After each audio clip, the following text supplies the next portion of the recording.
welcome back to another episode of Withered Flowers, the podcast where we talk everything Tears on a Withered Flower by author Gay. I am Madam Void, and on the panel with me today are Digital Girl, the Study Bunny, and Auntie Laura. Hello. Hello. Hi. Okay, so the man of the hour is Lee J, and in honor of back to school, I'd like to approach him a little bit differently from how we've been working through other characters, and I really think this could be fun. I know Study Bunny is a teacher, my mom was a teacher, my sister-in-law is a teacher, so I'm like, oh my god, why don't we just do something for September? So Okay. I'm down. I think it'll be good, especially for a character like Lee J. So you've seen the chart, right? Are you all familiar with the awareness matrix known unknown? Yes. A little bit, yes. Okay, great. So we're going to use this chart to map out all of the information and just kind of come to a conclusion on Lee J, what we think about him and the type of character he is. So for each quadrant, we're going to have the first one, which is known, and that is knowledge that we possess consciously. Then second quadrant will be known unknowns, which is the gaps in knowledge we can research. We'll most likely have to go back to the text for that. And then unknown knowns, which is knowledge we possess subconsciously. So we don't know what we don't know. And then unknown unknowns, which are surprises and unforeseen things that we wouldn't even think about. So to simplify each quadrant, we're just going to put what we know, what we don't know, what we would like to know, and what we've learned. Okay? So let's just kick it off. First quadrant, whoever wants to go first, what do we know about Lee J? And we're just going to stick to the facts that's in the story itself. No speculating or theories yet. Well, go for it. No. You can go for it. I'm actually pulling up the text so we can actually can I screen share it so we can be able to see it? Sure. Yes. Yeah. Right. Okay. Oh. I am ready to go. Man, we're getting fancy. What we know about Lee J? Yeah. Well, he came well recommended, and he is accustomed to dealing with high profile clientele. If that weren't the case, then Taeju wouldn't have approached him at all or brought him on. I know that.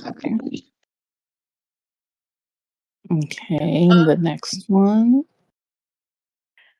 I think, well, not I think, but we know that he does have some kind of background from the mafia or the Yakuza. Just because of the tattoo when when our minds were blown from Lee J Smut in that one chapter. God bless Smut Lee J. But we know that he has some kind of connection to like Underworld or Yakuza. Okay. Let me see what else. We know that he was married or is married and separated, maybe? I don't think he was married. We need to get a better translation because what was happening in that LJ Smut from even when I was reading Temple and other things like that, or the translation from Neighbor, it said, "Did you know that she's divorced now?" He's not divorced. Oh, I think he's a side piece. I think he was a side piece. Her almost turned sugar baby because The last day he said, "I'll take care of you." So, Oh, wow. Now that changes a whole lot of stuff. I think he had a relationship with someone who was high profile, and he got the notice that she was divorced now, but he's not with that person. So he was a side piece. This is the other man. Okay, so I'm just gonna write down questionable love life. Questionable. Yeah, very questionable. Okay, study bunny. Hello? I think, sorry, I was going through all my notes. So we also know that Lee Jae is a mole for Taeju, and that he is Taeha's bodyguard and also closest confidant. But at the same time, he really likes to talk shit about Taeha Mm-hmm. every single And time. yeah. But at the same time, he has a major dilemma about whether or not he's loyal to Taeju, or he's going to still, if he's going to be a mole to Taeju like he asked him to, or he's going to be loyal to Taeha. And technically, we still don't know what was his answer to the dilemma or the consequences of his dilemma after chapter 51. No. Okay. We do know he has a soft spot for Taeha, though. He does have Yes. a very big soft spot, even though he likes to talk shit about him. Yeah, Mhm. and he does. I appreciate Honestly. that Lee Jae talks shit to his face, too. Yeah. That is true. So that just shows us like how comfortable he is with him and how I guess seamless their relationship is for, boss and employee. Yeah. He has I'm done gonna write work that for him down. too. Lee J has worked for Taeha a few times, like for Naheso. Mm-hmm. Was that chapter 20 or 21? I think it was 20. Oh my Yeah, gosh. it was funny because it was before Taeha went to pick her up. Or while Taeha was picking her up at the hospital, he was working at the Korean barbecue spot. Yep. Mhm. Okay, so, and I remember from that one, he was also asking to be paid overtime. And then in his little smut chapter, he did mention something about needing money. So we can, taking from the text itself, infer that he has a money problem or some type of debt of his own. Mm-hmm. Okay, Or so I'm he just might be gonna. money Or he just hungry. really likes money. Because it Yeah, also, that's what I So was gonna say. I'll Lee J put has a down money very, problem or loves money. because Loves Lee J money a has, little bit of money. I know this is like an assumption of his character, but like Mm-hmm. Lee J seems like very greedy to me, and it's not like in a bad way. But in chapter 58, he was like, I don't really care what I do as long as I get paid. And in the flashback in chapter 51, he was like, oh my gosh, this job was extremely high. I'm not gonna pass it up. And also, most importantly, in chapter 50, his side piece, or I don't know what's going on with that whole situationship, she was like, Lee J, you're very greedy. So she called him out on that too, because it's like, why would you do this for like the money and stuff like that? Assuming Okay. he's already comfortable. She also offered to make him her sugar baby and give him an allowance, but he didn't want that either because he likes his own money. He's like, you can't Mm-hmm. be basically. But you know what, though? I feel like that would be kind of on brand for him. And the reason why I say that is because I feel like, I mean, I know we haven't gotten to the unknowns yet, but I Mm-hmm. kind of feel like for a guy like him, who has lived the life that he has, because obviously he's got like mob connections. Mm-hmm. I kind of feel like a man like that would want to stack the deck in his favor. I Yeah. feel like he's the type that has seen shit go down and not in a good way. And he also seems like the type that would have plan A, B, C, D, E, F, G, because you can't live that kind of lifestyle without risk. Nope. And, and you always need a backup plan. I feel like that's, I don't want to say like bad guy 101, but I just kind of feel like that anybody who lives that kind of life, they have to have like backup plan upon backup plan, because not everything goes right all the time. And I feel like Lee J probably has some type of experience with that. Yeah. Or at least that's the impression that I'm getting.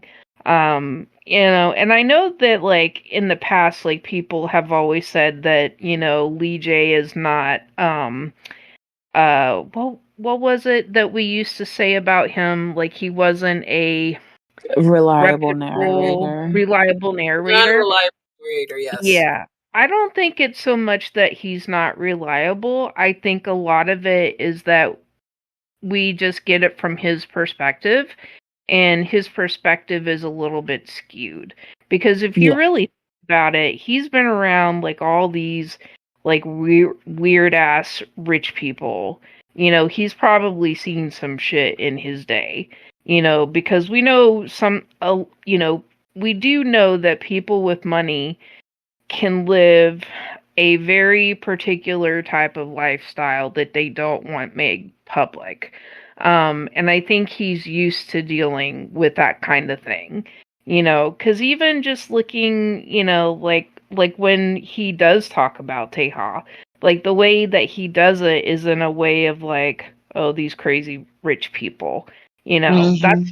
So I don't think it's necessarily that he's unreliable, but I just think that it's more, where he's seen it all and it's just kind of like, it's just like another rich person.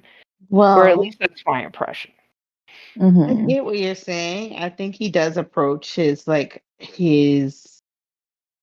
view of Taeha and the whole Byung family with a bit of bias based off of his experiences.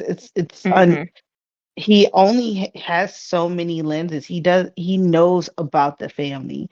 He knew about Taeju at the very least, and very minimal information about Taehi. He knew nothing about Taeha, but inference from experience, which also is a form of bias, because even when he's talking about relationships, how they fail, how they falter, how they, persist, it's with a little bit of bias, and it comes from his experience. Whether it's a good or bad thing, we don't know.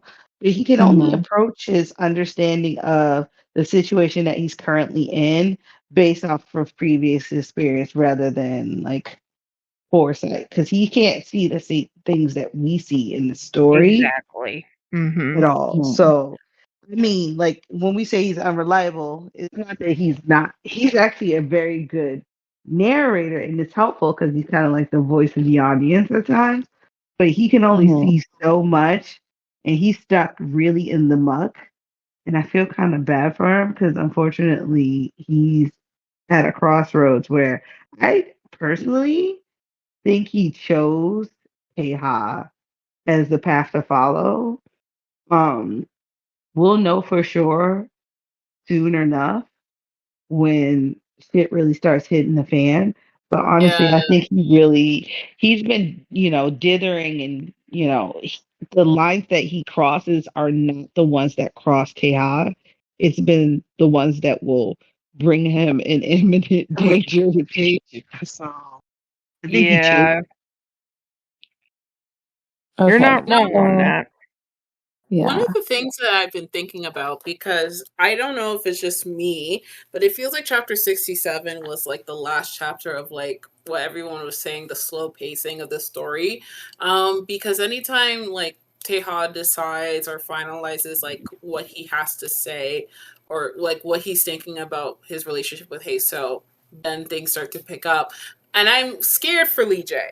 I'm very scared for him because he is between, if he decides to betray Taeha, that means that Taeha has nobody on his side, but that means like he's damned if he does and he's damned if he doesn't. Like I'm very, because the thing is that literally he got punched in the face after he literally Taeju saw sneakers. So if Taeju finds out that his son has, like, obviously he knows his son has been stalking and everything, and it's like he's getting evidence like stacked against him and he doesn't know. But I've just like I've been so confused a little bit with Lee J's character, because it's like he knows that the chairman is watching Taeha.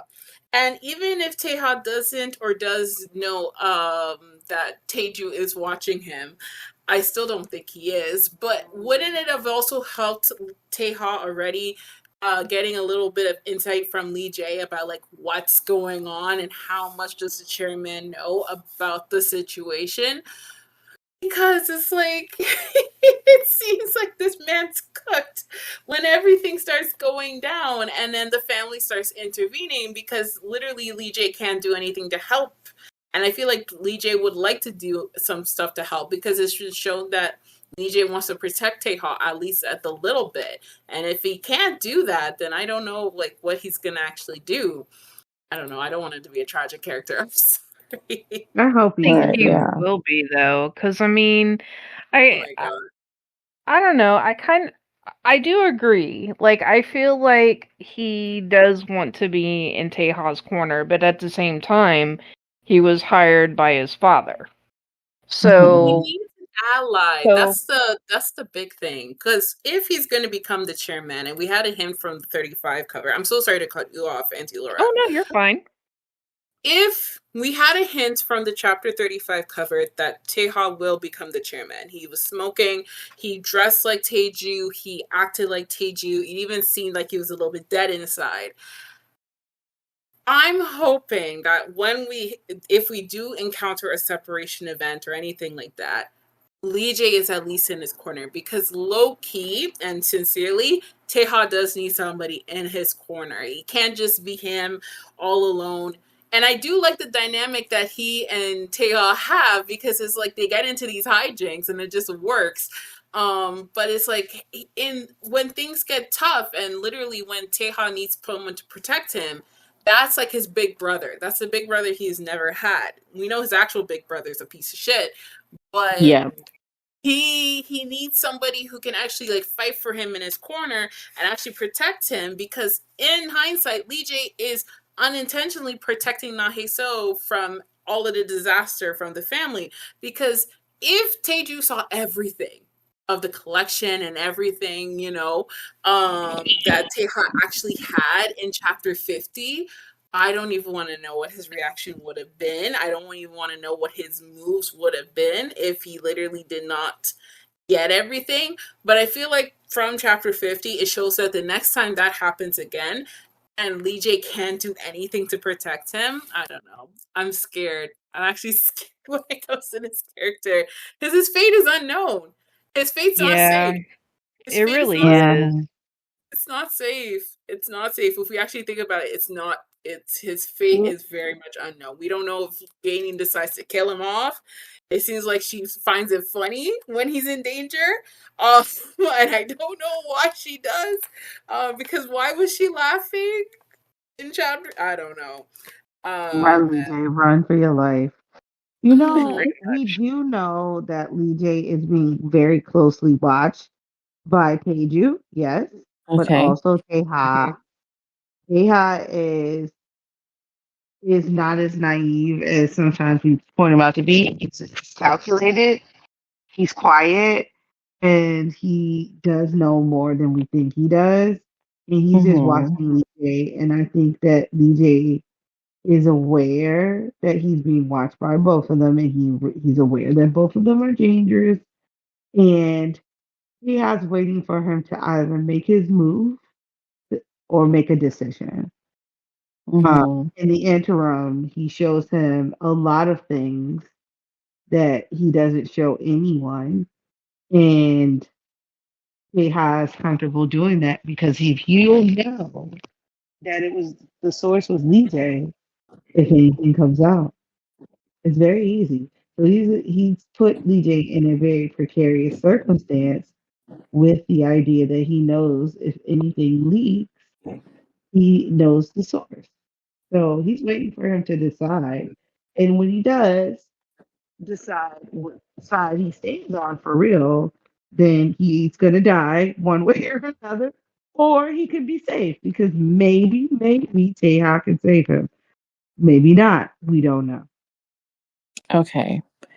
Okay, so for those 2 points, then I have that he's greedy. He's being closely watched by Taeju and Taeha trusts him. And I also have 1 point to add from I cannot remember which chapter it was exactly, but in the official translation where I believe it was the chapter where it could have been chapter 19, I think, where he had to go and cover the shift for Nahesu, where he was having a conversation with Taeha and he referred to himself as an underling instead of his bodyguard or anything like that. Yeah. So I want to just add that point that that's how he sees himself, whereas Taeju might see him a little bit differently. I think Taeju sees him as a whole a little bit. What do you find official translation? He wants him to be the mole. He's not doing it though. Yeah, no, it's strange. Like he's very good at his job when it comes to Taeha, but terrible at his job when it comes to Taeju. But one thing I will add to it is that he is hardworking. He will lose sleep with Taeha. He will listen. Like to me, he's a bit of a yes man in a way, but only when it comes to Taeha. He'll say yes to Taeju and stuff, but you see him not doing it. But when Taeha says jump, he jumps and he asks if this is high enough, you know? So I do appreciate that about him.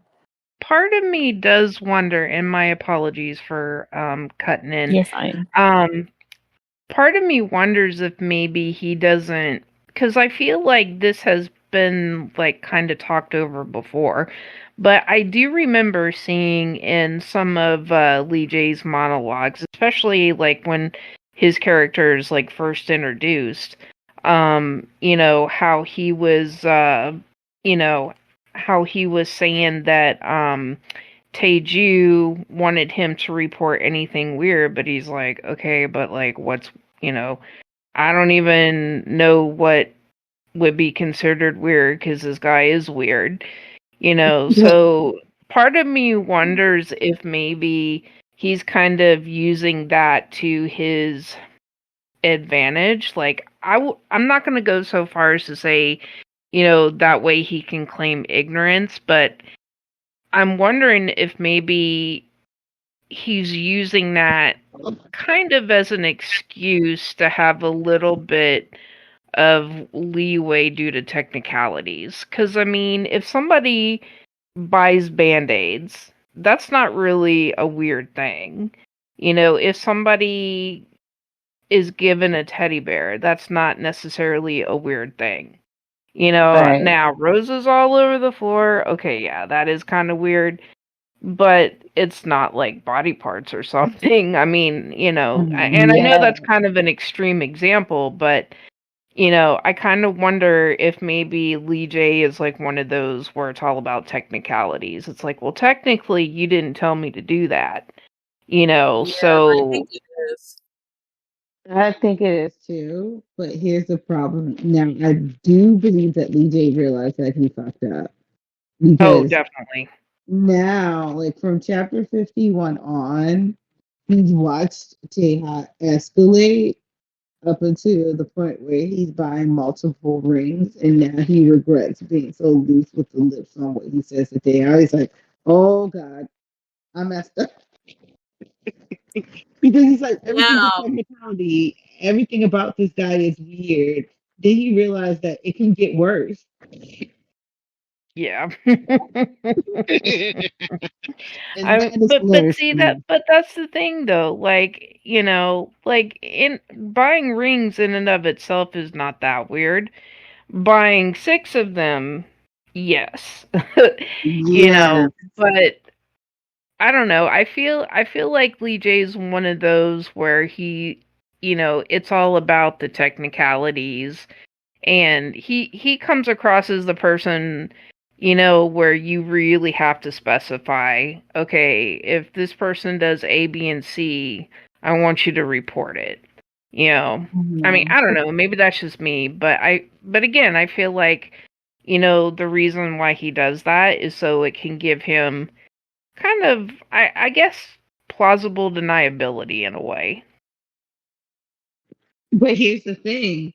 KG doesn't want to hear that. He already got punched in the mouth and dragged by the scout because KG saw some sneakers, right? So we don't have that technicality doesn't work anymore. It doesn't. Since chapter 51, we know technicality is not going to be reasonable doubt is not in his favor with Teju. So he's choosing. He is choosing Taeha. That is, it's as simple that he continues to choose Taeha, even to his own detriment, which I appreciate because you do, if you're going to be somebody's right hand man, you need to be able to foster that loyalty, that respect, and that trust. Oh, definitely. But now it's beyond the point of it's at the point of no return because he already knows what Teju has expected because he's already dragged him. And still, he is choosing Taeha. So I think we're past that point in the story where he can be like, well, I didn't know what to report. Meanwhile, Teju's like, it's a woman. And I know it's a woman. So, since we're now at the point of no return, which was basically chapter 51, Taeha's declared that he's going to try and take Minchel out cruelly in his own way. Lee J has already shown us that one of the things that we do know about Lee J is that because he has a past with the mob, he knows how to kill people. The whole thing with the stalker guy, he knows how to dispose of bodies. So, if now that Taeha has declared, because he wanted to kill Minchol before, now that Taeha has declared that he's going to kill Minchol, I think that's also going to be a breaking point for Lee J. Like, you're going to actually really kill this man. Because having blood on your hands has consequences, no matter how shitty the person is. Like, I mean, no one's going to be pissed if you decide to kill Minchol Kang. Like, yeah, I'm going to tell you that for sure. But I feel like one of the things that is going to really, like, what is it called? Bridge that thing of, like, how Lee J is going to handle stuff, especially with Taeha, is what's going to happen if, like, Minchol gets, like, physically harmed, like, to the point of, like, near death or death. Like, he actually dies. Because the Beyond family has, they are connected with torture. They seem to be able to torture people or to be able to beat the shit out of people. I don't know. I just kind of feel like, I'm sorry, go ahead. No, go ahead. You go. Okay. I just feel like, considering what Taeha was doing to that stalker and what Lee J said about not caring what the job is as long as he's paid, I don't think he would care if Taeha actually does cross that line, since it would be more in line with what his family does and what they're known for in the underworld. I mean, there's a reason he's afraid of Taeju and why so many others are afraid of Taeju. Why wouldn't his sons be doing the same thing? So why would he feel like, oh no, this might be too much, I need to back away if there's a right price tag on it? I don't think he would care much. I agree with that. I was actually going to say something very similar. So, our one brain cell Right. once again. But yeah, I was going to say something similar to that. I mean, honestly, like Lee J does not shy away from violence, and we've seen that a lot.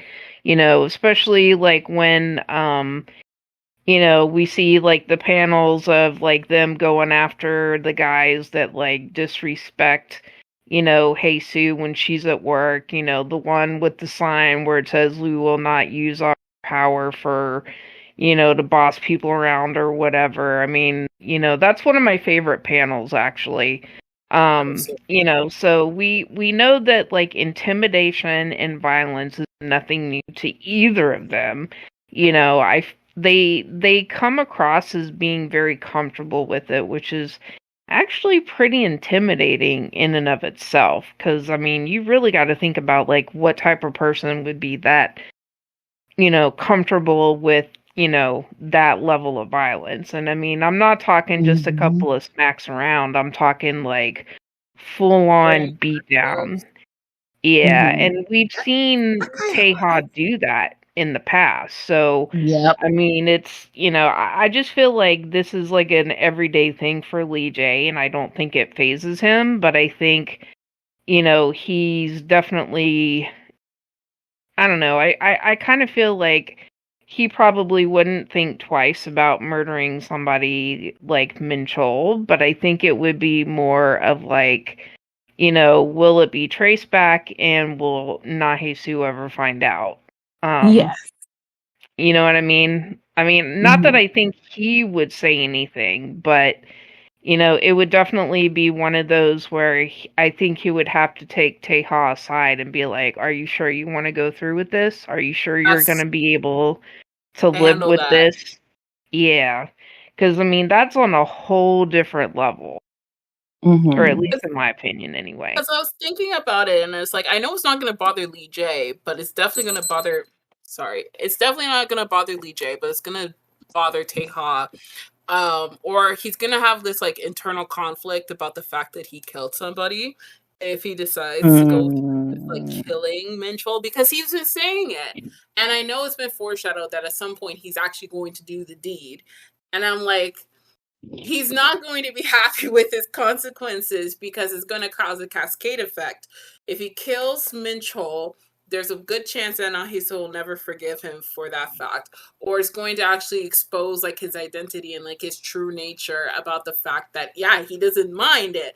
But at the same time, it feels like also Taeha doesn't want to be like his dad, but him ending up killing somebody that, especially that is like he doesn't like or anything like that, will make him more like his father than he would like to care to admit. Yeah, I think that's pretty accurate.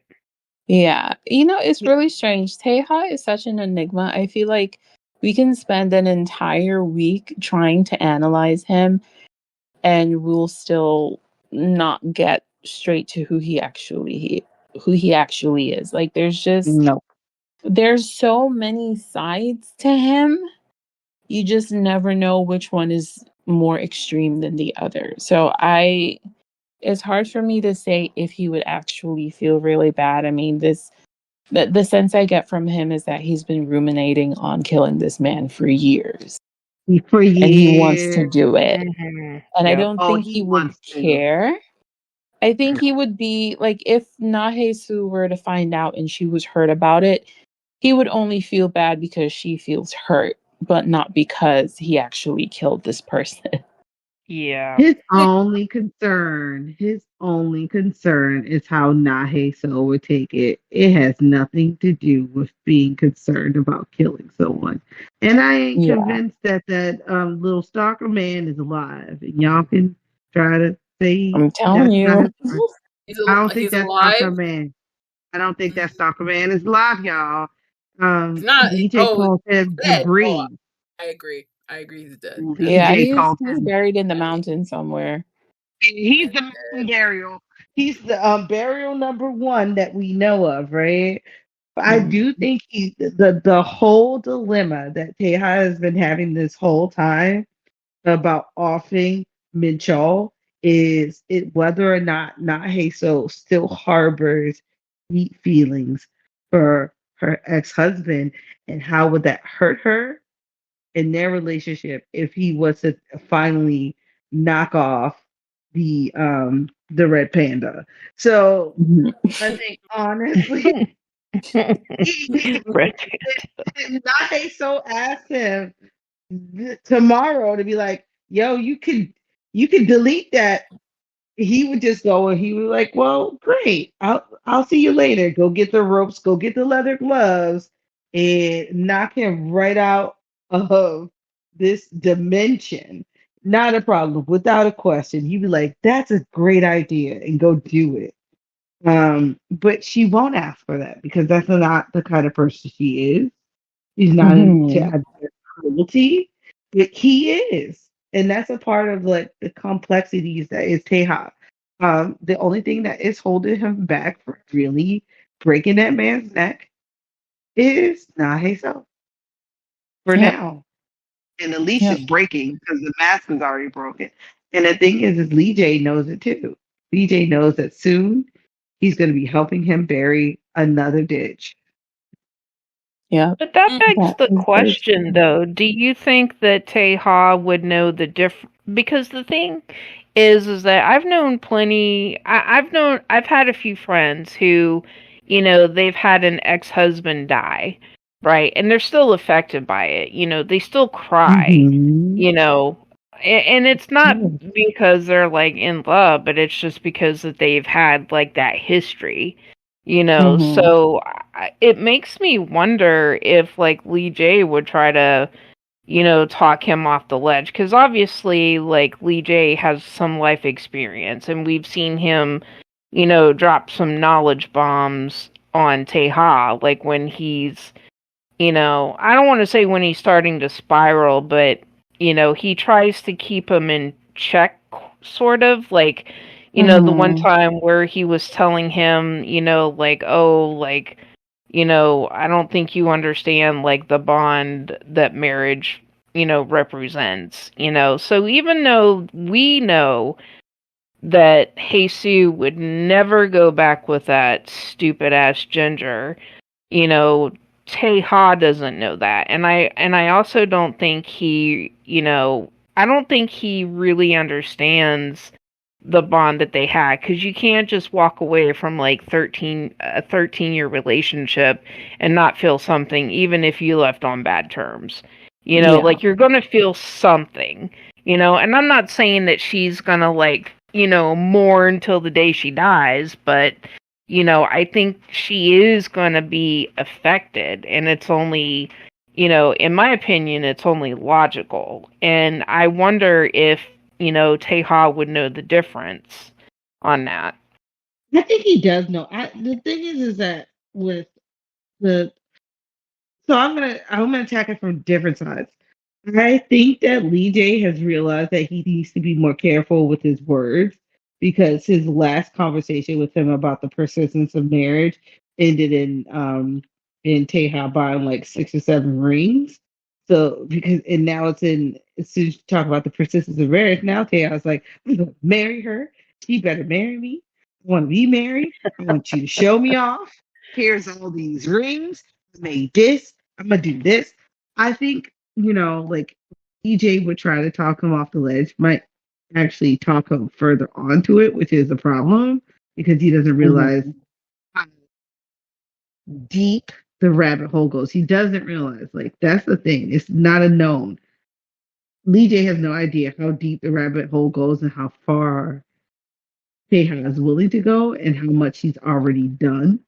He has no clue. And I agree with you, Auntie Laura. Taeha would do if Taeha does what we think he's going to do in the future. Naheso is not invulnerable. She's not a person made out of bricks. She would be sad. They have a lot of history.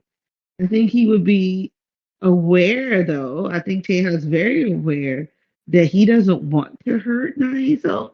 but he really, really, really wants to hurt Minchol. And that's why he continues to ask, how much will this hurt you if I were to hurt him? How much? How much do you still love him? Would you run back? Is he important to you? And he keeps questioning it because he's not sure how much this would do her harm when he does him harm. He's like, if he's hurting, would you run back to him? If he needs you, would you go? If he called, would you answer? Like all of these things he doesn't have the answer to, and he's considering it constantly. I don't think he would blindly just go and be like, I'm just gonna murk this man and you just gonna have to deal, because he would have just done it already. He would have done it. Oh, totally. Well, one of the reasons why he everyone didn't was do just like, that. "Oh, when is Taeha finally going to do something to Minchul?" And it's just like, that's like how he's been since chapter 18. He wanted to at least like have like a chance to do it Naheso's pace, or to at least see if Naheso would naturally like get over the relationship. And when he realized that she still has like some, not feelings for Minchul, but at least like there's a part of her heart that still like holds on to Minchul, and that's natural after like 10 plus years of living with someone who has like saved you from abuse and stuff like that. He wasn't satisfied with that, and I had this discussion with Joman, and it's just like what Taeha is going through is something that he's going through since chapter 13. He's spiraling. Slowly but surely, he's spiraling a little by little. The more he wants more confirmation and need and stuff from Naheso as a person, the more like it's never going to be enough. He wants, Naheso's affection. He wants Naheso to only claim himself as like her only person, with like he just wants that confirmation. And the thing is that even though Heiso has deep feelings for Taeha, and if he was able to take a step back and realize that like, yes, Naheso's a bit traumatized, but she likes you, you just gotta make it take time, then he would be able to be okay and comfortable with just letting things go with the flow. But he can't. He's very insecure. He's also very anxious, just like Naheso. They're both anxious about how the other person is feeling. And this comes into play with the fact that in chapter 50, he was just like, I want you to make me act pettier. I want you to even make me act even filthier, because that somehow gives him some reassurance that like, oh my gosh, Heiso loves me and Heiso cares about me, and Heiso has a part of me in her heart. And the thing is that even after he got that confirmation back in chapter 58, it still wasn't enough, because Taeha is coming into the party, and Taeha doesn't know how to keep his hands to himself or his dick in his pants. So, unfortunately, he has to hurry it up, because he now needs to become the chairman, have confirmation with Heiso, and then somehow, in this brilliant plan that we don't really know about, make sure she doesn't try to run away when the Bion family comes knocking the door with Yakuza tattoos, black gloves, and death. So he's like, you know what? That boy's gotta go. The boy's gotta go, and we just gotta keep this moving. Oh my gosh. This is gonna be a disaster. Okay. So here's my take on it. Yes.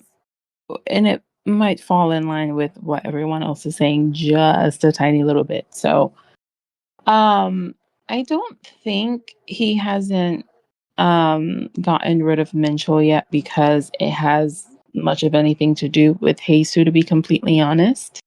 Because I don't know the chapter number. Like, I don't have an archivist brain like y'all do, so I don't know the chapter numbers.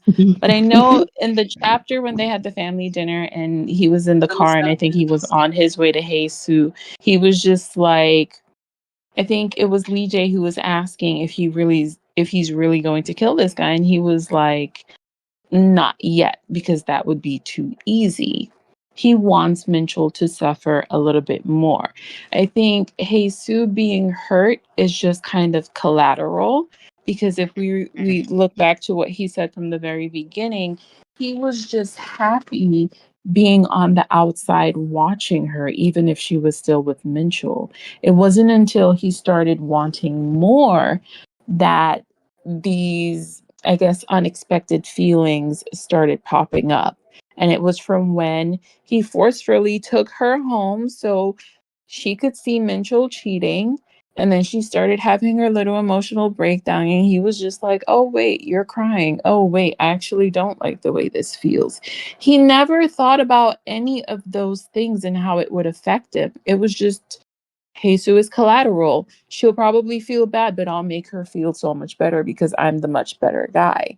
I honestly feel like that's what his thought process was. And that's probably because he's coming from this Chaewol world where, again, you always get what you want at the detriment of someone else, and you never really consider how your actions affect them because you're in a position of power and it's your world. You run everything, you own everything. And that's his approach to her and her situation. So now that he's developing stronger feelings for her, he wants more. He genuinely wants her to be happy and he wants to be a part of her life and that happiness. Now he can kind of start considering, I still want to do this. I want to carry out my plan the way I had it set from the beginning. But I don't know if I'm up for losing you because of it, which is very strange to me. Like, pick a side, Taeha. Just figure it out if you want her. You just But have to that's let. where I think Lee J comes in, though, because Lee J is like the straight man. I feel like, I've said this before, like weeks or a couple months ago. I've always gotten kind of like Big Brother vibes from him whenever it comes to Taeha. Like, I feel like, he's trying to like give him a little guidance without crossing that, employee employer relationship. So I kind of feel like that's Lee J's strength in their working relationship. Like, I kind of feel like he's the voice of reason. Like, like somebody said earlier, I can't remember who it is. I'm sorry.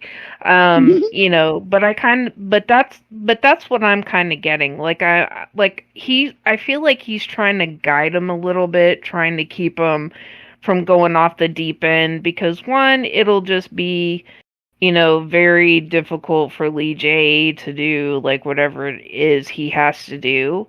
And two, he kind of probably doesn't really want to deal with too much of that drama. So I feel like there's, as much as we want to make him out to be like this really altruistic character, he's actually doing it for some kind of selfish reason. It'll make his job easier if he doesn't have to hide bodies. But on the other hand, I think that he genuinely sees like some of the BS that Taeha has to go through.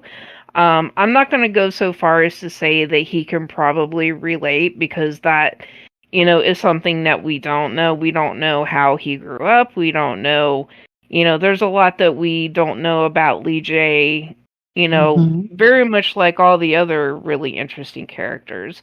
There's still a lot that we don't know, but I kind of feel like that's kind of his purpose, is for him to be kind of like the straight man and the voice of reason, and, a way for the audience to kind of, understand how other people see him. Okay, so then let's jump to the next quadrant. What don't we know about Lee J?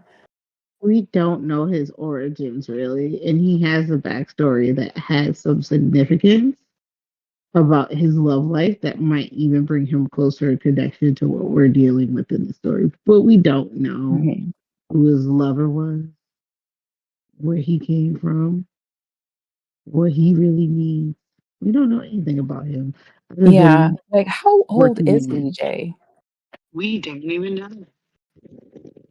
I want to say he's like in his 30s, like later 30s, maybe mid 30s. Probably a bit older than Nahe, so Which I think is okay. This one other thing I want to just bring up. The reason why I called him an unreliable narrator is because anytime he's talking about Heiso, he gets it completely wrong. It's always the opposite. Yeah. He always says, oh, she's gonna take all his money and leave him. In chapter 33, chapter 37, when she saw the 100 million won, she did not take the 100 million won, which I'm still vexed about to this day. But I got over that. She stayed. They did more than staying, but that's neither here nor there. But every time Lee J says something about Heiso, like for example, it seems like, for example, about Lee J, Minchol, Heiso and Minchol, because in chapter 57 or it was the 56, he is saying like, what's the point of like, wouldn't Minchol not want to come back? He has a younger girlfriend anymore. Blah blah blah blah blah. Minchol came back. Not Heiso is gonna take all the money. She did not. And it's like he always gets it wrong about Heiso. Like Taeha, he can get it 50% right. Heiso is 100% wrong. It's 100%. 100%. I think we don't know why he has such a jaded point of view of relationships. Oh yes. Because when he talks about love and relationships, he is very jaded. And it really doesn't help Taeha that much. It just sends him into a spiral. Because he's like, sometimes you get loved and then you get discarded. And that might be the core of how he views and talks about Naisu and everybody else is that he has a very, very, very jaded way of thinking. So we need to understand where he got that viewpoint from. And I wouldn't be surprised if we get like a background story on Lee J because we wouldn't have gotten as many tidbits as we have if that wasn't going to be the case. That's true. And I wonder if that could be like the comment about her wanting to take him for all of his money, if that could be linked to the reason why he feels like he needs to make a lot of money or his love for money. Like, I wonder if he was in a situation where he was with someone, he had this good job where he was making good money, but she took him to the cleaners. So now I know when you're in a situation where you have a lot of money and you lose it, or if you're coming from, let's say, maybe like a low income background, when you finally do get into money, you kind of start to hoard because it almost feels like you're going to lose it, or you're so scared to lose it you don't want to go back. So it's almost as if whatever you're making right now is just never enough. So I wonder if his love for money or this perceived greed is linked to someone taking more than half of his savings, assuming if he was really married and she took that's half of on brand. everything. I think that would be on brand. And even if he wasn't married and maybe he was just in a relationship. Think about it. Like, if you are from a low income family, and I know this is a very big, speculation, obviously, but if you come from a low income family, and if there's not a lot of job opportunities, sometimes people do turn to other means like, crime. And I'm not saying that that's necessarily like his situation, but it would explain a few things. It would explain, why he's, all about the greens.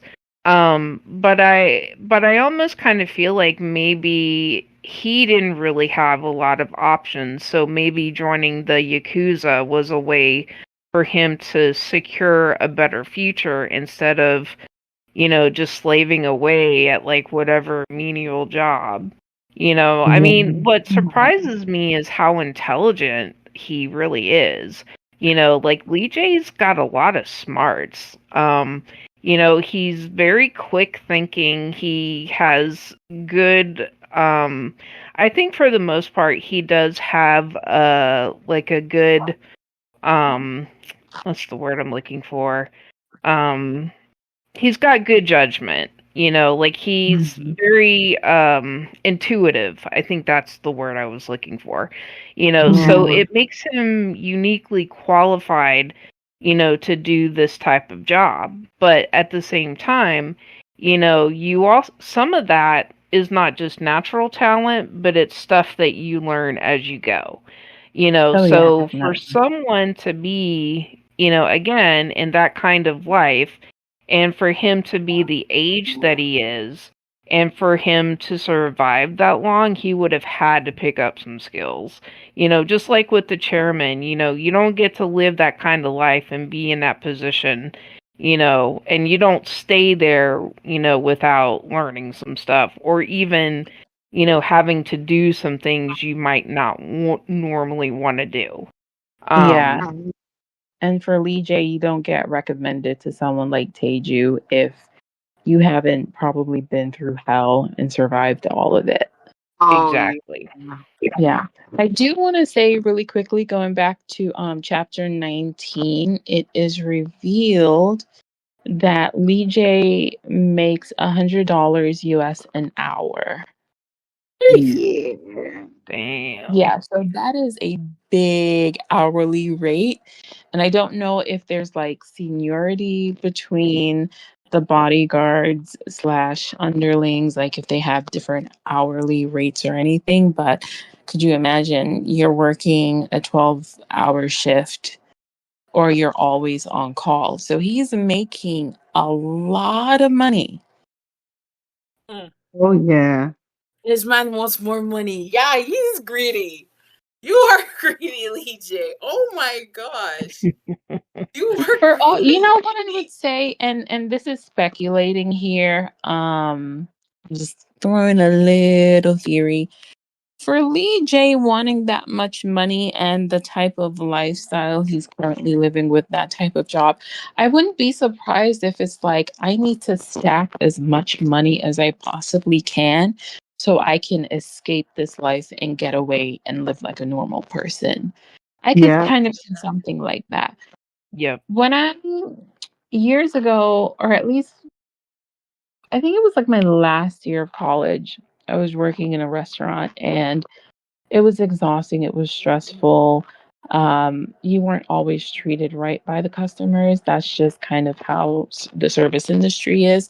And I remember a coworker once saying to me, for this particular industry, everyone has a number. And that number represents the number of years you can sanely work in that industry before you crash out and you need to leave it. And I feel like with this type of job that Lee J has, I think he has a specific number and that number could be getting very close for him. So I wouldn't be surprised if all that money he wants is just to kind of build himself a better life. Now, whether or not he chooses to side with Taeha and sees that, oh, actually, I can have that life I want if I pick him and he becomes the chairman and he changes everything, well, that's to be seen. But that's just a little bit of speculation on my part. So, is there anything else about him that we don't know? Whether or not he decides to leave this type of work. Like, what is actually Lee J's breaking point? Because I'm curious to find out. Because if Gay decides, because Gay also, the author's notes sometimes hints different things. Resign and run away. I don't know if that was like a quick little like haha kikiing moment when Death was literally staring at him, or that was like foreshadowing that like Lee J's probably gonna jump ship. He's gonna be like, nope, I can't do this. Like, I like my life, everything. Because also a part of the dilemma is that he doesn't have to choose anybody. He can choose himself and then just like bounce. Yeah. That's really good.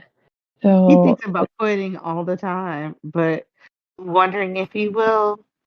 And I wonder, we don't know if he's actually turncoated on Taeha. We don't know because we don't have all the story. Hope he didn't. I really hope not. Okay. So let's jump to the next quadrant. We're almost there. What would we like to know about Lee J? Everything. Yeah. I want to know. I feel like this I chart want is to almost redundant. know. I want to know what we don't know about Lee J. I also want to know if he lives. Okay. I'm Okay. interested on what he kind of sees about what his perception is about like the entire situation of like everything. Kind of like I don't know. I want to know his perception of like this whole thing of like Taeha going after Minchol, and also like the whole thing of does he really support Teha's endeavor of like being with Naheso and getting over like catching the cheating and everything? Because I've always wanted to know like what did he really think about that? Because I know we got a bit of an inkling about like he sees Minchell as a scumbag and like who wouldn't? Any decent human being would. But I would like to kind of get like that as like a concrete and he just feels like when it comes to the point that like Mitchell's probably gonna die, I wanted to see like how does he actually think about this guy? Like all this brouhaha or anything like that. But that's all. I feel like we already got a sense that he thought it was just for fun, for shits and giggles, for kicks, to be like, oh well. He's always inferred that Teha's obsession or interest in Naheso is because he's tired of other women and she gives him a thrill and a thrill of the chase that he doesn't get. He's kind of downplayed that relation and be like, all right, well, let him get sow his royal oats. But I want to know when he really is going to. I think he's got a sense that shit is real since those 7 rings came flying out of the jeweler. But I want to know when he really buckles in and realizes how deep in the rabbit hole he really is in this situation and either locks in or lets go. Yeah. Is he gonna I, jump ship? I hope DJ doesn't jump ship. I don't think he will unless it's a detriment to him. Of course.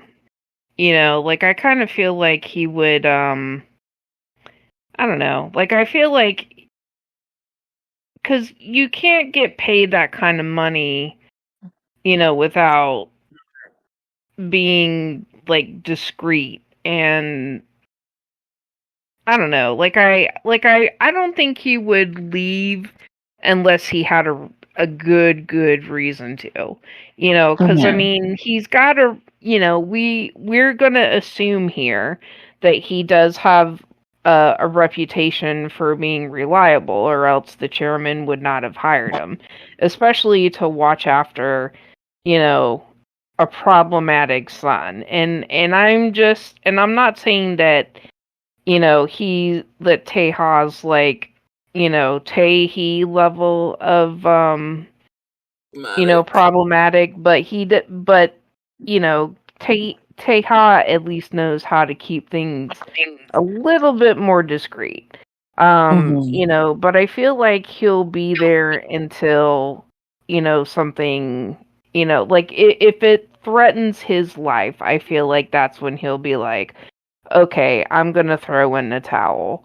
Or at least that's the impression I get. Like, I've always maintained that, like, Lee J is in it for Lee J.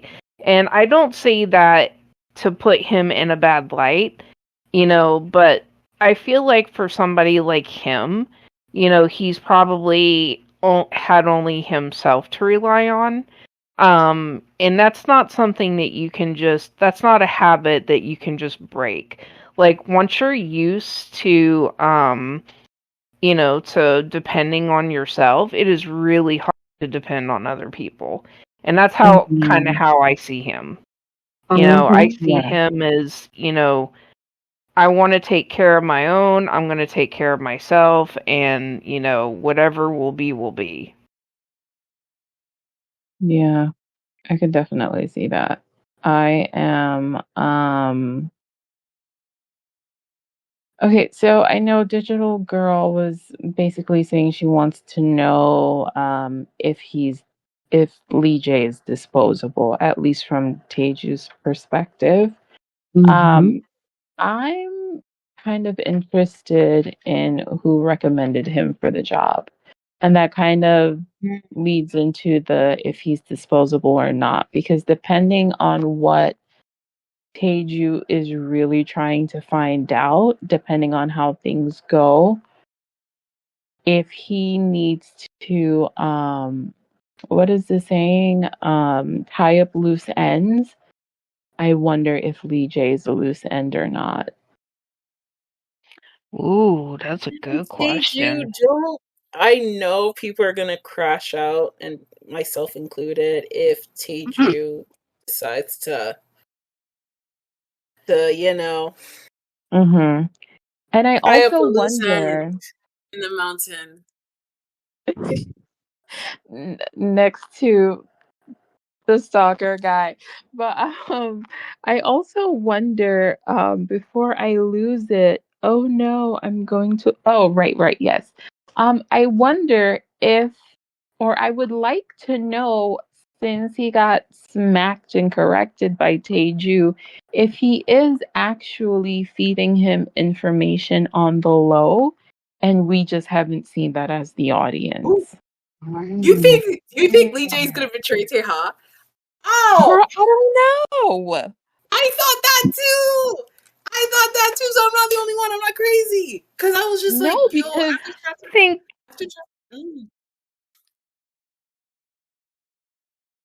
yes. Ella. Yeah? I think after chapter 51, like, because it didn't make sense to me that, like, if Lee J cared about Taeha so much, he would tell him that, like, oh, the chairman went to see me and everything, and this is what happened, and you should be, like, on the lookout. But yeah. Taeha was only referring to Tahi, not to Taeju.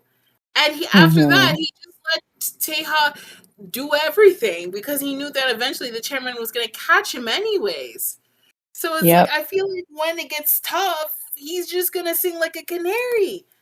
That's Yeah. Listen, I think it's too late to sing like a canary because Teju already knows. We know this, right? We know that that man knows. He only brought Lee J into the apartment to let him know that I know already. Stop playing with me. That Yeah.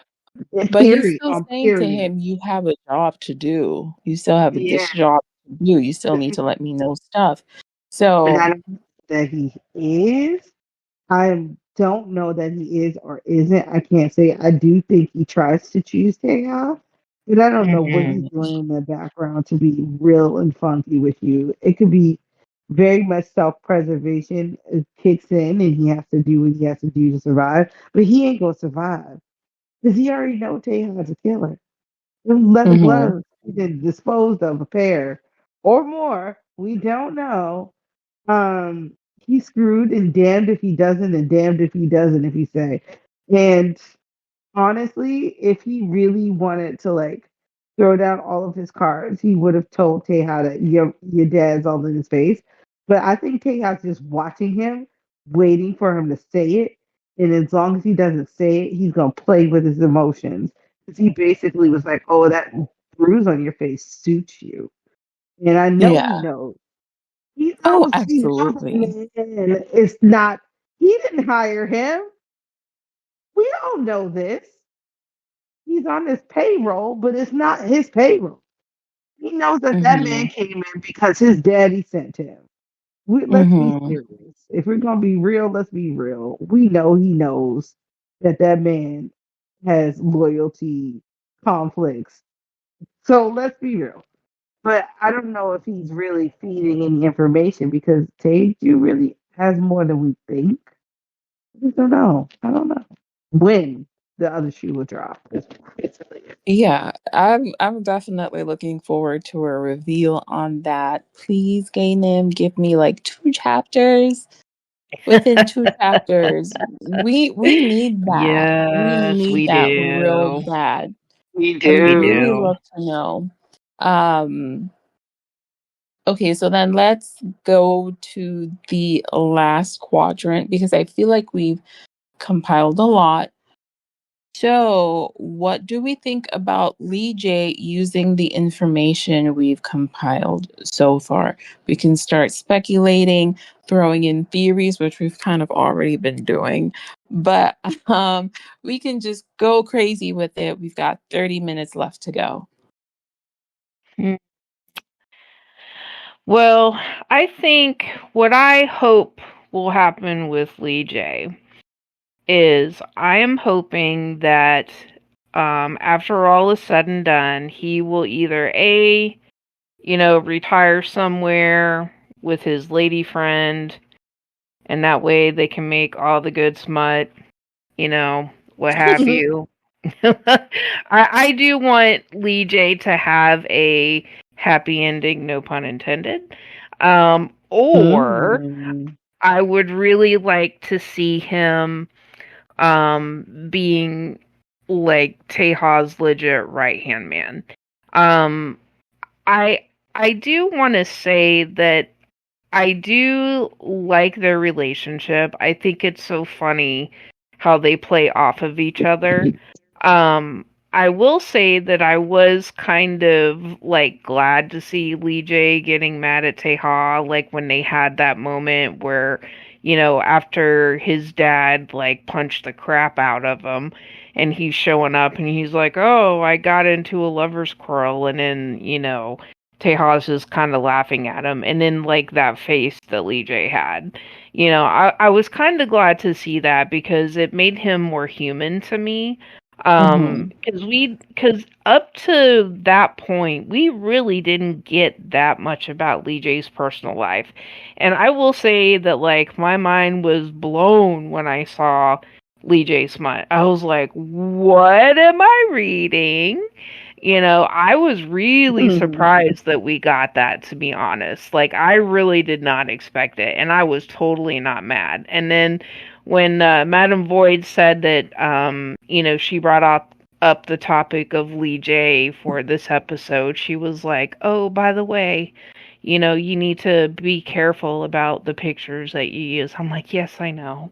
She's like, "Just if you use the smut ones, just crop them." I'm like, "Yes, I know. I'm not that thirsty." I was just like, PG-13, please. Oh my goodness. Yeah. No, I would say based on everything, I believe that Lee J has like some modicum of loyalty to Taeha.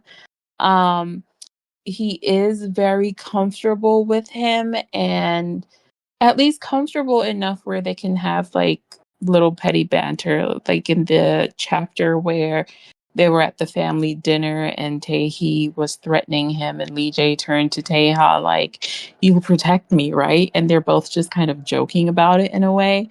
And I just thought for the type of position he's in, usually the bodyguards, although they are yes men, they kind of bow their heads. They don't necessarily look in the eye.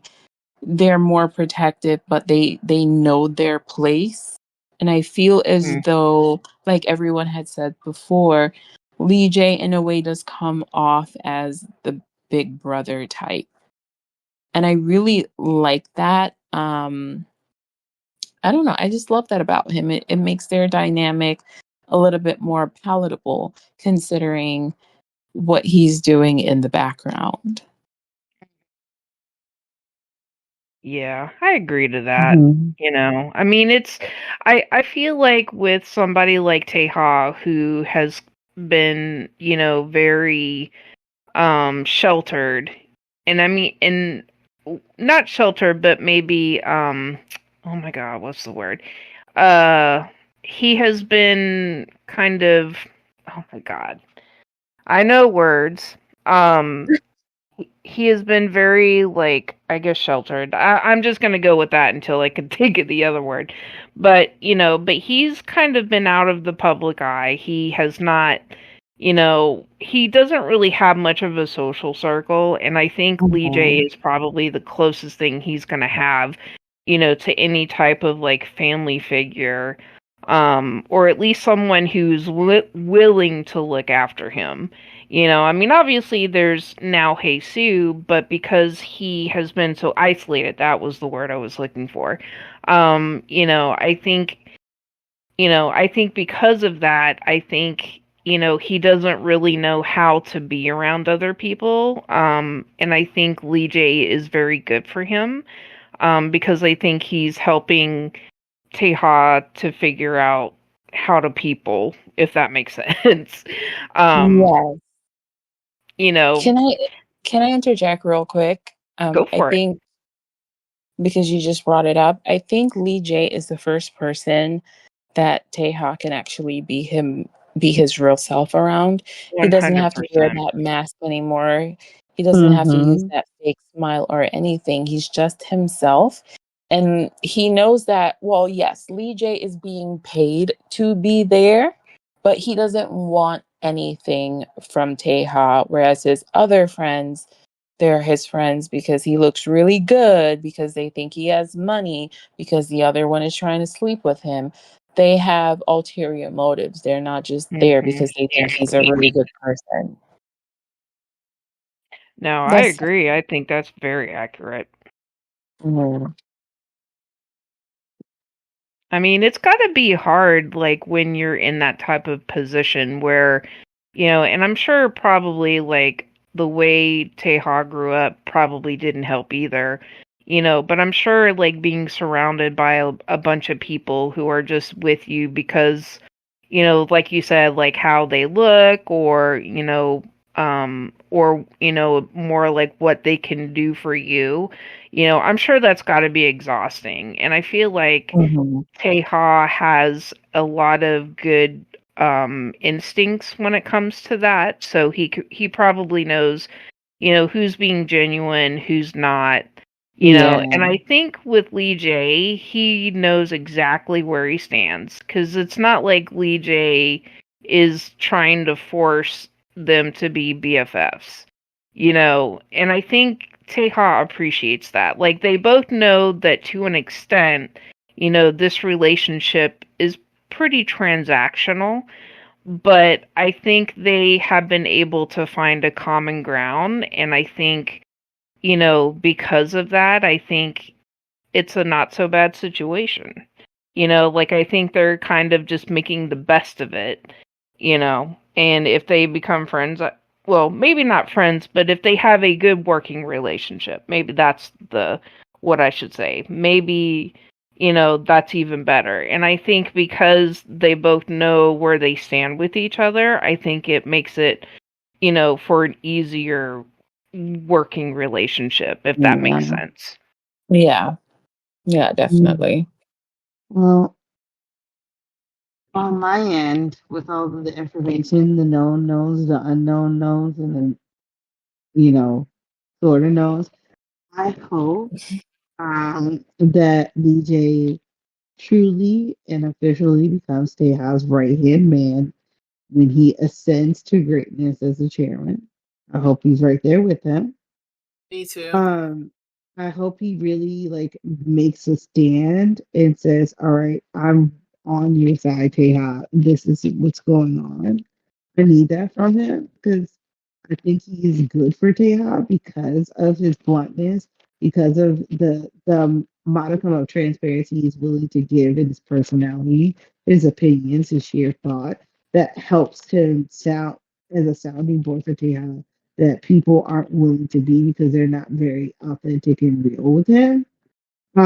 Also, now that he's been assigned as the detail for Nahe So, I hope that he gains and fosters a better understanding of Nahe Su as a woman and a person.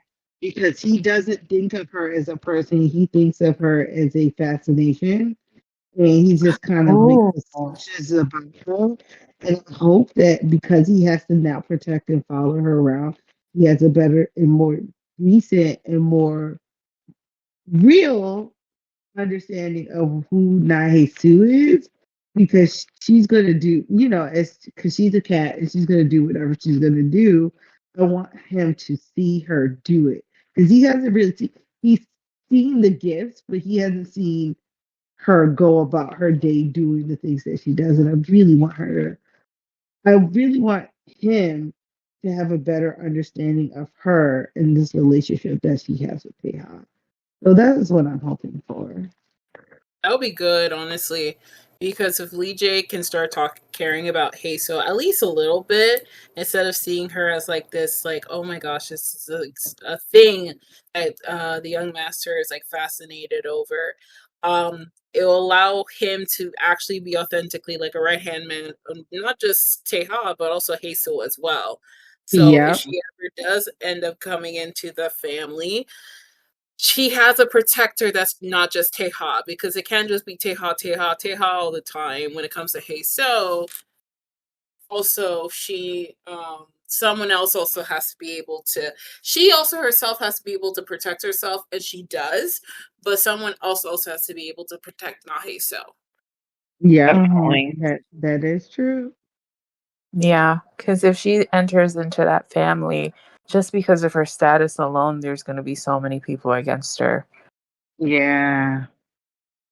Yeah, and if Definitely. Taeha is still around, we don't even know what kind of craziness he's going to be up to. So, yeah, definitely. I want that as well. I want him to at least be able to show himself to Nahesu, so he's not always in the shadows, and that she knows that there is someone looking over her shoulder, keeping her safe when Taeha is not around.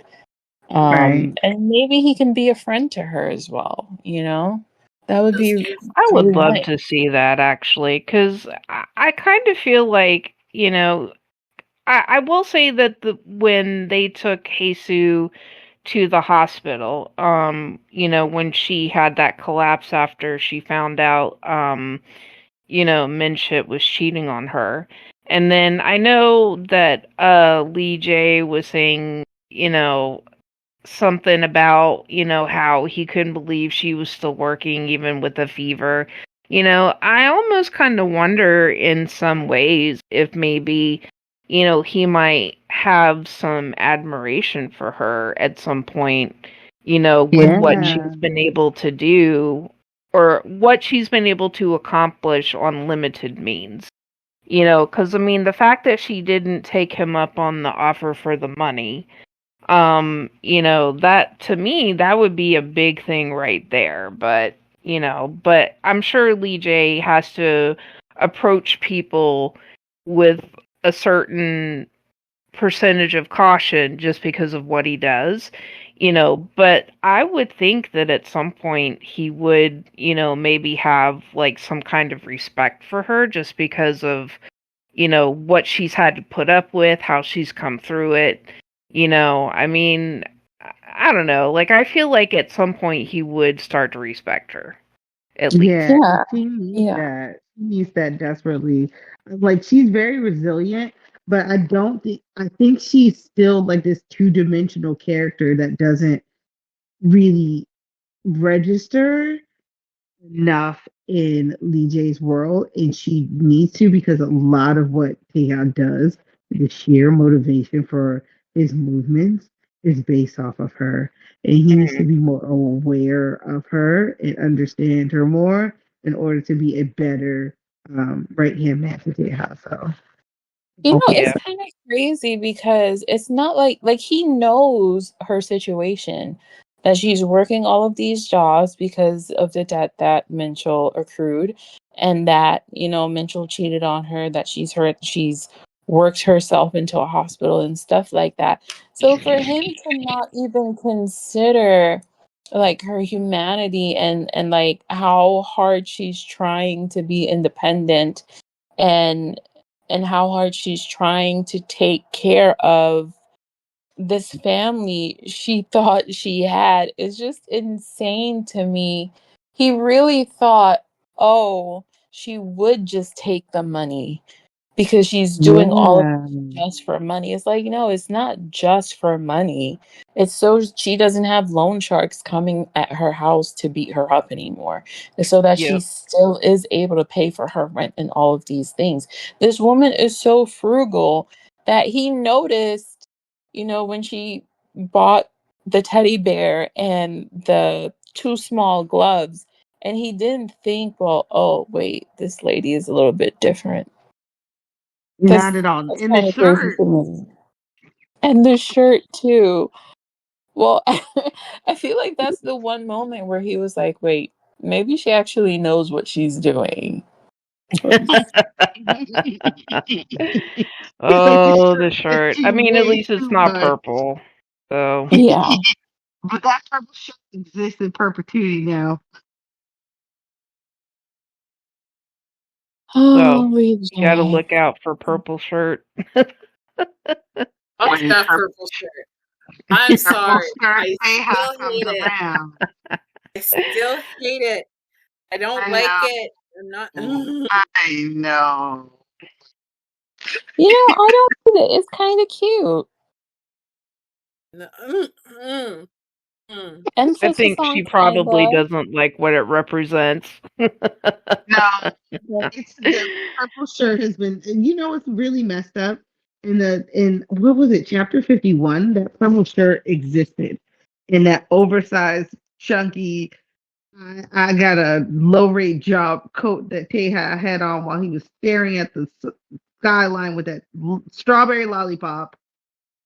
He had on that stupid purple shirt, but then the purple shirt got perverted into the Regus loan shark version, like the Taeha light version of Taeha, which I consider that. I feel like whenever we see the purple shirt, it's like the nega version of like Taeha.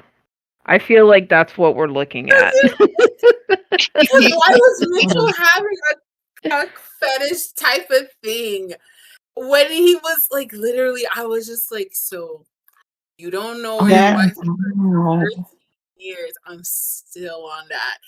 He goes back dirty T-Mobile employee house, and it's like, no, and it gets worse because the very next chapter, chapter 58, he's thinking of like, oh, those loan sharks are hurting her, and oh my gosh, she's in danger. Okay, so why don't you go look for her? No, you will not look for her. And in the next chapter, he's like, oh God, I was like, there's no way in God's green earth. He's not the actually thinking assaulter version of Taeha. Yeah, he is. Meanwhile, back at the ranch, those things are happening, but they're fully consensual. And even cuddling. Nasty in no, but they've been doing some futon gymnastics that does not have anything to do with coercion. I'll tell you that much. Well, wow, that's a way to put it. He was just like, just what if Nahiso had given up? My brother in Christ, she gave up like 3 months ago. You should have been seeing what they were doing last Friday. Oh, Mitchell. She was giving it up, but she didn't give up at all. He gained hope in a lot of other things along the way. Oh, you're dumb, man. Like he was like, oh, what if Nahiso gave up and she moved on to another man? Oh, honey. It's nice that you're.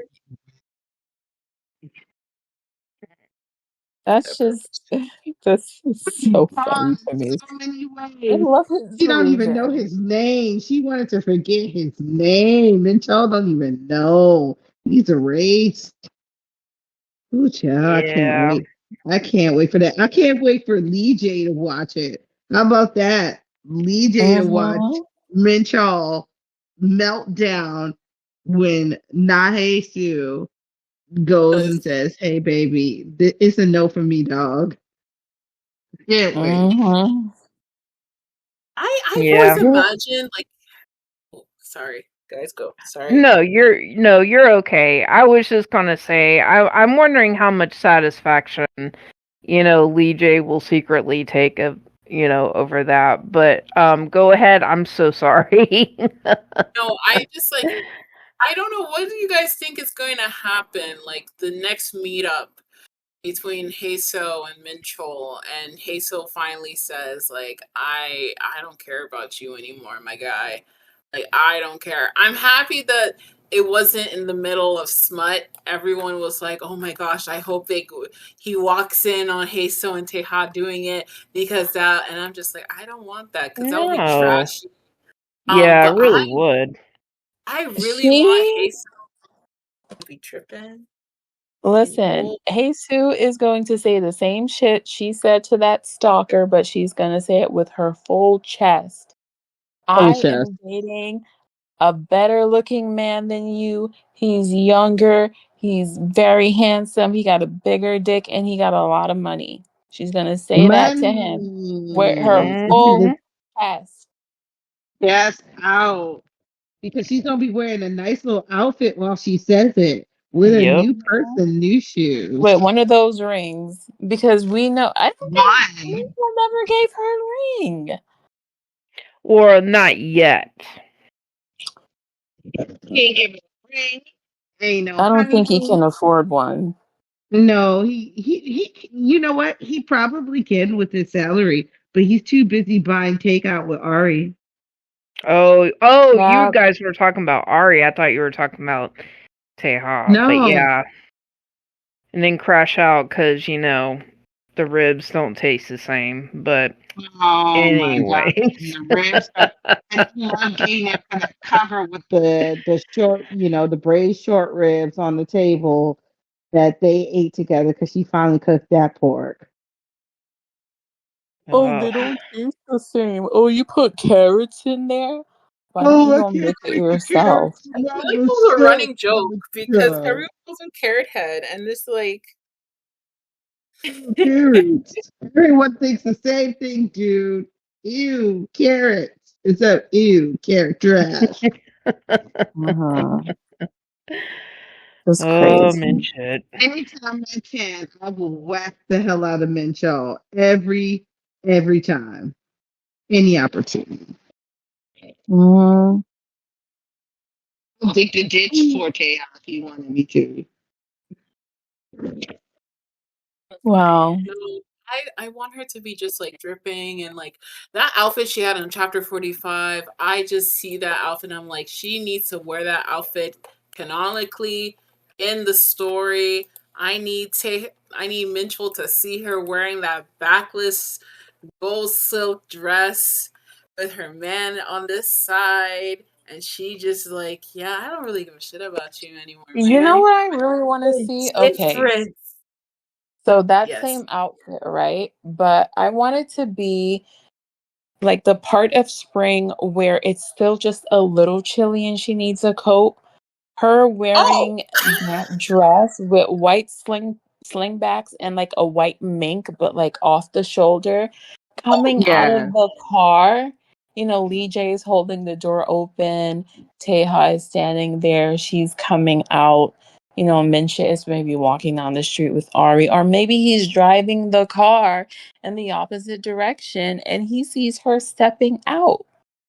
That's how I want him to know that she leveled up and found her Russell Wilson.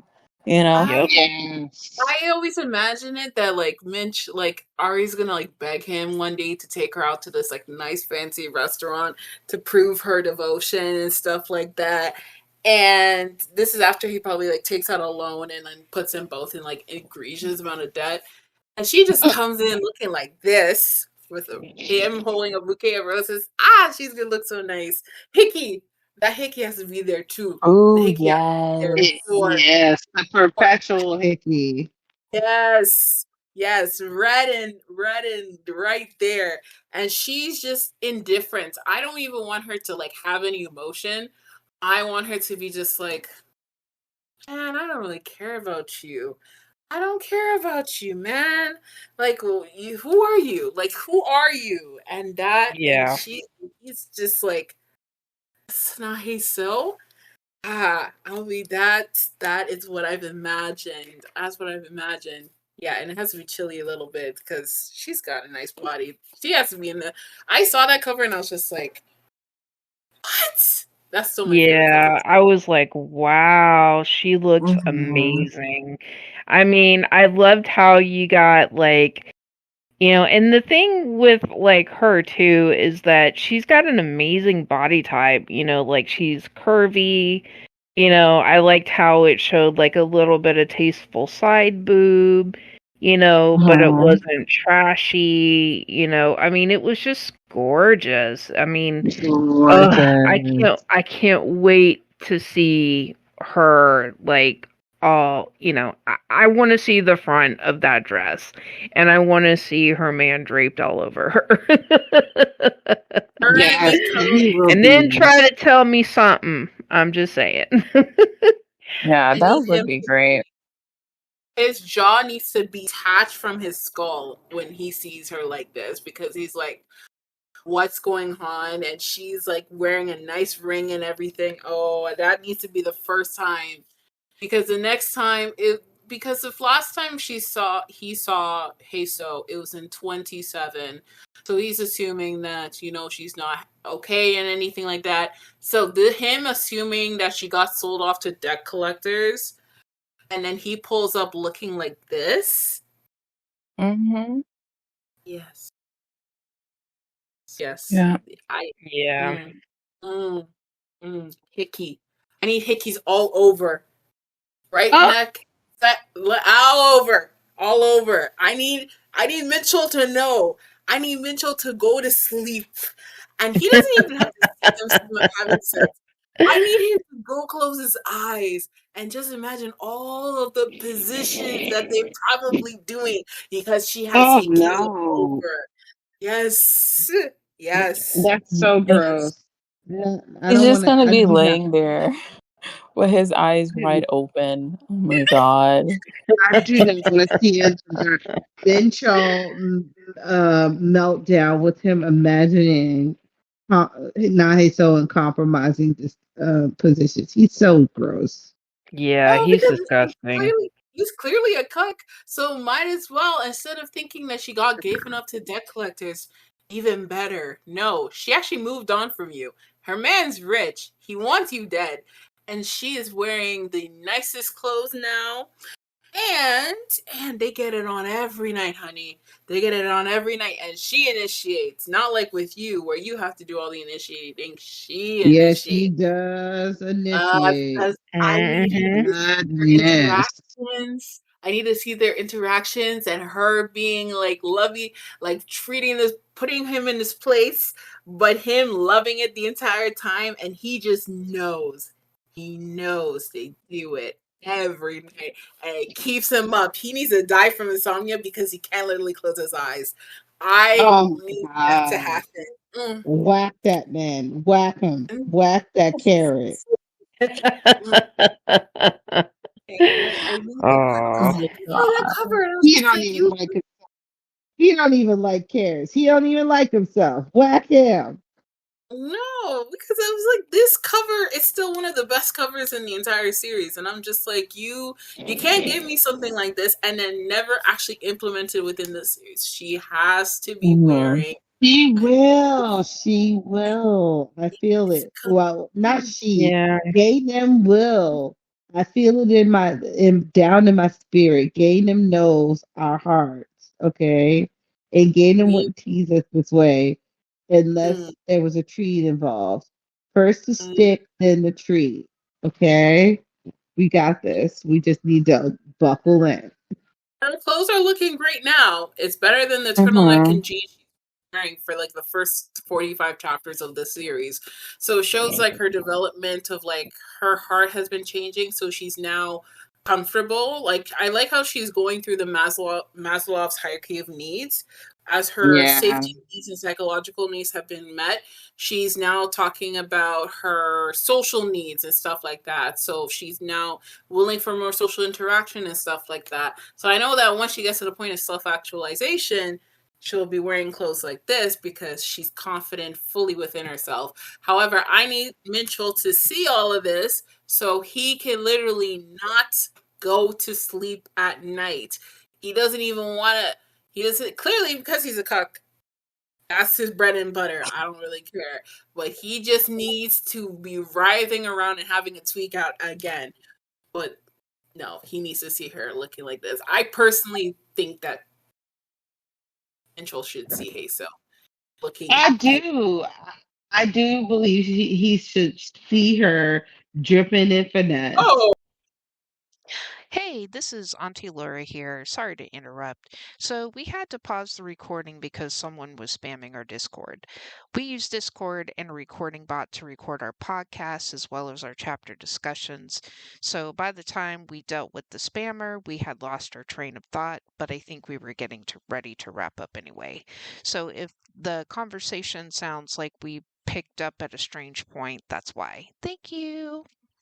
Okay, so now as we kind of get to the end and we're going to wrap up, let me quickly go over some of the points that we kind of collected together as this little group activity. So for Q1, we got that he's greedy.